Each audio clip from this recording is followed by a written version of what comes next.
Jackie Chan est une légende vivante du cinéma d'action dans le monde entier. Ses films ont fait de lui le maître incontesté de kung-fu et des scènes de combat grâce à ses acrobaties saisissantes et extrêmement risquées. Artiste martial, acrobate, acteur, cascadeur, réalisateur, producteur de films, doubleur de dessins animés et même chanteur, Jackie Chan est un artiste doué de 1000 talents. À 66 ans, il continue à collectionner les exploits et n'a pas encore dit son dernier mot. Aujourd'hui, on vous laisse découvrir qui est Jackie Chan et comment il est devenu le roi des films de kung-fu. Allons-y. Jackie Chan a vu le jour le 7 avril 1954 au Pic Victoria à Hong Kong. Ses parents l'appelèrent Chang Kong Chang, qui signifie « né à Hong Kong ». Mais il paraît que l'acteur était déjà très particulier avant même sa naissance. En effet, il est resté bien après le terme dans le ventre de sa mère et lorsqu'il est né, il pesait à peu près 7,4 kilos. Ses parents, qui travaillaient à l'ambassade de France à Hong Kong comme cuisiniers et femmes de chambre, étaient pauvres à cette époque-là. Ils faillirent donner leur enfant en adoption car ils n'avaient pas de quoi payer les frais d'hospitalisation et la césarienne qu'avait dû subir sa mère pour le mettre au monde. Cependant, quelques amis les aidèrent et Jackie finit par grandir auprès de ses parents qui décidèrent quelques années plus tard d'immigrer en Australie. Comme ils voulaient que leur fils ait une éducation chinoise, ils l'inscrivirent à la China Drama Academy, une académie d'études du théâtre chinois. C'est là que Jackie, alors âgé de 7 ans, va acquérir les bases du kung-fu. Il y apprendra les arts martiaux et le maniement d'armes, l'acrobatie, le théâtre, le chant et la danse, et tout cela à un rythme infernal. Il faut dire qu'à cette époque-là, les écoles chinoises étaient connues pour leur méthode d'apprentissage extrêmement difficile et l'académie ne dérogeait pas à la règle. En effet, pour atteindre le niveau de perfection demandé, Jackie, tout comme les autres élèves de cette école, devait s'entraîner 18 heures tous les jours. Il devait se soumettre à une discipline de fer et à des exigences incroyables au détriment de sa santé et de sa vie même. On raconte que lorsqu'il était encore un nouvel élève dans cette école, son maître lui demanda un jour de sauter par-dessus une table. Mais lorsque Jackie lui répondit qu'il ne pouvait le faire, le maître sortit un fouet. Et l'enfant terrifié sauta non pas une, mais 2 tables. Bref, du Jackie Chan. Malgré toutes les difficultés qu'il vécut, la période qu'il passa au sein de la China Drama Academy donna ses fruits. Ainsi, Jackie Chan fit ses premiers pas au cinéma en 1962 dans le film cantonais Big and Little Wong Tin Bar.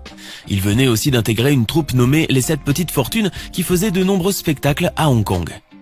Quelques années plus tard, après avoir décroché son diplôme, Jackie Chan décida de rejoindre ses parents en Australie en 1971. Il avait alors 17 ans et un corps bien forgé qui lui permettait de travailler tout et n'importe quoi.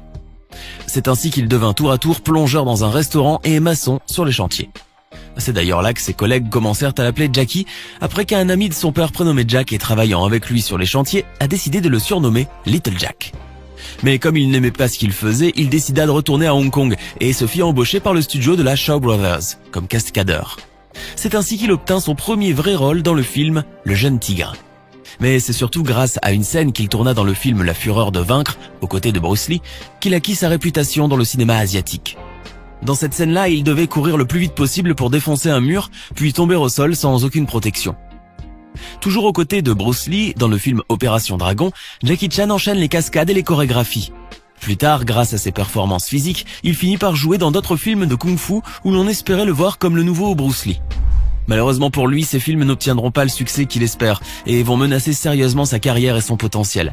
Mais à cette époque-là, on ne sait pas encore qu'en dehors de ses performances physiques incroyables, l'acteur a un côté comique qu'il finit par dévoiler dans le film Le Protecteur. Les producteurs et les réalisateurs s'intéressent donc à ce nouveau style qui allie l'action à la comédie et qui devient la marque de fabrique de l'acteur. Jackie Chan prend vite du galon. Sa réputation le précède et il se voit proposer des rôles qui lui collent parfaitement à la peau. Un beau jour, il collabore avec un certain Yuen Wuping, réalisateur et chorégraphe chinois qui deviendra quelques années plus tard le plus grand chorégraphe de l'histoire du cinéma asiatique. Le duo travaille sur un nouveau film qui sort en 1978, Le Maître chinois, l'un des meilleurs films asiatiques de tous les temps et premier vrai succès de Jackie Chan. L'acteur, désormais propulsé au rang de star, saute de succès en succès et enchaîne les mises en scène de nouveaux films. Hollywood, qui est alors à la recherche d'un nouveau Bruce Lee, entend parler de lui. Jackie Chan saute sur l'occasion et s'envole pour les États-Unis en 1980 pour se livrer à de nouvelles expériences toutes ratées. En effet, l'acteur était loin d'imaginer qu'il restera confiné à l'image du chinois qui enchaîne les sauts et les acrobaties dans tous les films qu'il tournera. Alors il décide de se concentrer sur le cinéma asiatique. Cependant, sa brève expérience hollywoodienne aura joué un rôle déterminant dans sa carrière puisque son style se peaufine, notamment avec La Danse du Lion et surtout avec Dragon Lord, sorti en 1982.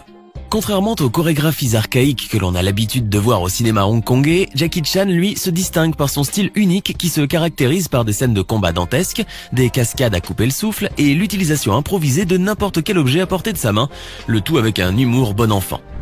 Ces scènes ratées, quant à elles deviennent des bêtisiers qui apparaissent au générique de fin de ses films. Jackie Chan acquiert une renommée grandissante qui le pousse en 1983 à écrire et à réaliser lui-même Le Marin des mers de Chine, un film dans lequel il retrouve deux de ses anciens camarades de l'académie. Le film s'avère un succès énorme en raison du jeu extraordinaire de Jackie Chan qui effectue lui-même ses cascades aussi spectaculaires que dangereuses. Résultat, une nuque brisée et un plâtre porté pendant 6 mois.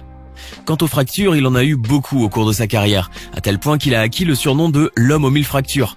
L'acteur a même failli perdre la vie pendant le tournage de Mr. Dynamite en effectuant une cascade où il était censé sauter d'un mur et s'accrocher à une branche. Sauf que la branche céda, et Jackie fit une belle chute d'environ 10 mètres en tombant sur le dos et à la tête. Cet accident le plongea dans le coma et lui valut un séjour de 6 mois à l'hôpital, ce qui ne l'empêcha pas de se relever et de repartir du bon pied. Un vrai miraculé, mais surtout un grand malade qui fait de lui un type vraiment extraordinaire. Bon, il est vrai que l'industrie du cinéma en Asie, notamment à Hong Kong, a toujours prôné les scènes vraies, bien qu'elles soient dangereuses et dures à réaliser. Ceci aussi parce qu'elle ne disposait pas des moyens nécessaires pour pouvoir faire des effets spéciaux comme à Hollywood. Et puis, comme Jackie l'a lui-même affirmé lors d'une interview, les Chinois aiment voir des choses vraies à l'écran, ou qui sont au moins suffisamment proches de la réalité. D'autre part, il faut dire que la discipline et le travail acharné qu'il a appris à l'académie chinoise ont fait de lui un homme qui ne se lasse jamais et qui est très exigeant envers lui-même et ses collaborateurs. Police Story, l'un de ses films qui a remporté le prix du meilleur film et celui des meilleures chorégraphies lors des Hong Kong Film Awards en 1986, détient le record du plus grand nombre de cascadeurs blessés dans un film. Cela n'arrête pas Jackie Chan qui se lance également dans la production. Il enchaîne alors les films d'action à la sauce asiatique. Fidèle à lui-même, il n'hésite pas à miser sur les plus gros moyens et à repousser les limites pour faire de ses films des œuvres d'art spectaculaires, comme Double Dragon par exemple. Ce film, sorti en 1992, reste l'un des plus grands succès de la carrière de Jackie Chan qui y interprète un double rôle, celui de deux jumeaux séparés à la naissance et que tout oppose. Alors on peut imaginer la difficulté du jeu auquel s'est livré Monsieur Chan et pourquoi ce film a cartonné au box-office. Après le succès de Double Dragon, 2 autres films seront marquants pour la carrière de Jackie Chan. Jackie Chan dans le Bronx, sorti en 1995, puis Rush Hour en 1998. Avec ce dernier, l'acteur atteint la renommée en Occident. Cependant, loin des rôles comiques qu'il incarne d'habitude, l'acteur interprète avec brio d'autres personnages bien moins drôles, comme celui de l'homme sentimental dans Jackie Chan à Hong Kong et celui du maître sage dans Karate Kid, ou encore celui du policier dépressif après la mort de ses collègues dans New Police Story.